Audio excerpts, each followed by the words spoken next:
Hello good morning friends. வாங்க இன்றைக்கி நம்ம எம்இ விலாக்ஸ் ஆஃப் மலர்விழி சேனலில் என்ன ரெசிபி பார்க்கலான்னா சில்லி கார்லிக் பாஸ்தாங்க. ஆமாம், இந்த சில்லி கார்லிக் பாஸ்தா வந்து எங்கள் பெரிய பொண்ணு தான் செஞ்சுருக்கா. சூப்பராக இருந்ததுங்க, டேஸ்ட்டாக இருந்ததுங்க. நீங்களும் இது போல் செஞ்சு சாப்பிட்லாம். வாங்க வீடியோக்குள்ளே போகலாம். பாருங்கள், வெங்காயம் ஒன்று பெரிய வெங்காயம் நறுக்கி வச்சுருக்காங்க, தக்காளி ஒன்று நறுக்கி வச்சுருக்காங்க, ஒரு கட்டி பூண்டு பல் உரிச்சு எடுத்து ஒரு மிக்ஸி ஜாரில் போட்டாச்சு. 4 மிளகாய், காஞ்ச மிளகாய் எடுத்து போட்டாங்கங்க. இதுக்கு கொஞ்சம் மஞ்சத்தூளும் கரம் மசாலாவும் கூட கலந்து போட்டு இதுக்கு மட்டும் தேவையான அளவு உப்பு போட்டாங்கங்க. 1 ஸ்பூன் எண்ணெய் ஊற்றிக்கிறாங்க. ஊற்றி நல்லா மிக்சியில் அரைச்சி எடுத்துட்றாங்கங்க. நைஸாக வராது, கொஞ்சம் குறகுறப்பாக இருக்கும். இந்த பக்கம் பார்த்திங்கன்னா ஒரு கிணத்துல தண்ணி வச்சு கொதிக்கும்போது அதுக்கு தேவையான அளவு உப்பும் 1 ஸ்பூன் எண்ணெயும் ஊற்றி அந்த பாஸ்தாவை போட்டு வேக வச்சு எடுத்துடலாங்க. சீக்கிரம் வெந்துருங்க. அப்படியே வேக வச்சு எடுத்துடணும். அப்படியே கீழே இருக்கிறது அப்படியே மேலே எழுந்து வந்துடும் எல்லாம். இந்த பக்கம் பாருங்கள், அரைச்சாச்சு. இந்த மாதிரி கோஸாக தான் இருக்கும், நைஸாக இருக்காதுங்க. இப்படி கோஸாக தான் இருக்கும். எண்ணெய் ஊற்றி அரைச்சாச்சு. இங்கே பாஸ்தா வெந்து எடுத்துட்டு வடிச்சிட்டாங்க பாருங்கள். அந்த ஸ்ட்ரெயினரில் போட்டு வடித்தாச்சு.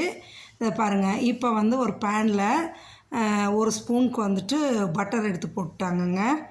பட்டர் போட்டு அந்த பட்டர் மெல்ட் ஆனதுமே அந்த நறுக்கி வச்ச வெங்காயத்தை எடுத்து போட்டு அப்படியே வதக்கிக்கிட்டு இதோட வந்து இந்த நறுக்கின தக்காளியும் போட்டுக்கிறாங்க. போட்டு அதையும் வதக்கிட்டு நம்ம மிக்ஸி ஜாரில் அரைச்சிருக்கோம் இல்லைங்களா, பூண்டு, மிளகாய், அந்த கரம் மசாலா, மஞ்சத்தூள், உப்பு போட்டு எண்ணெய் ஊற்றி அரைச்சிருக்கோம்ல, அதை எடுத்து இதில் போட்டுருங்க. போட்டு இதையும் நல்லா கிளறுங்க. கிளறிட்டு இந்த பச்சை வாசம் இல்லாமல் இருக்கிறதுக்கு கொஞ்சோண்டு தண்ணி ஊற்றி கொதிக்க விடுங்க. அப்போ தான் அந்த பூண்டு மிளகாயோட பச்சை வாசனை இல்லாமல் இருக்குங்க. அதுக்காக கொஞ்சோண்டு தண்ணி ஊற்றிக்கிங்க. ஊற்றி நல்லா கொதிக்க வைங்க. அந்த இது கொதித்து அப்படியே சுண்டி வரும் பாருங்கள். அப்போ என்ன பண்ணணுன்னா இதை நல்லா இப்போ தண்ணி ஊற்றி நல்லா கிளறி விடுங்க. இதை மட்டும் கிளறி விட்டுட்டு, ஏன்னா நம்ம உப்பு கம்மியாக தான் போட்டிருக்கோம், இது கலவாக போட்டிருக்கோம். அதுமாரி மக்ரோனி அந்த இது பாஸ்தாவுக்கும் தனியாக போட்டிருக்கோம்.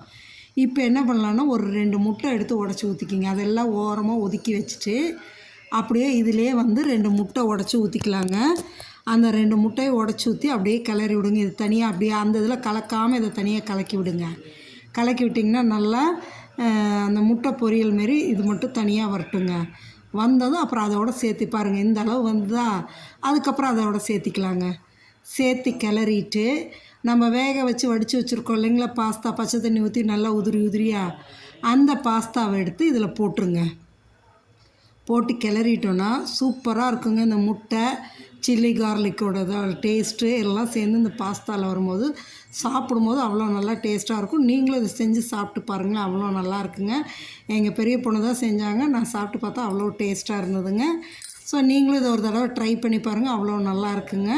நம்ம சேனலை மறக்காமல் சப்ஸ்கிரைப் பண்ணுங்கள், லைக் பண்ணுங்கள், ஷேர் பண்ணுங்கள். நீங்களும் இதை செஞ்சு சாப்பிட்டு பார்த்துட்டு எப்படி இருக்குன்னு எனக்கு கமெண்ட் செக்ஷனில் சொல்லுங்கள். உண்மையாலுமே நல்லா டேஸ்ட்டாக இருந்ததுங்க. பாருங்கள், எடுத்து பிளேட் பண்ணிவிட்டு மேலே கொத்தமல்லி தழை போட்டிருக்காங்க. ஓகே, தேங்க்ஸ் ஃபார் வாட்சிங் ஃப்ரெண்ட்ஸ்.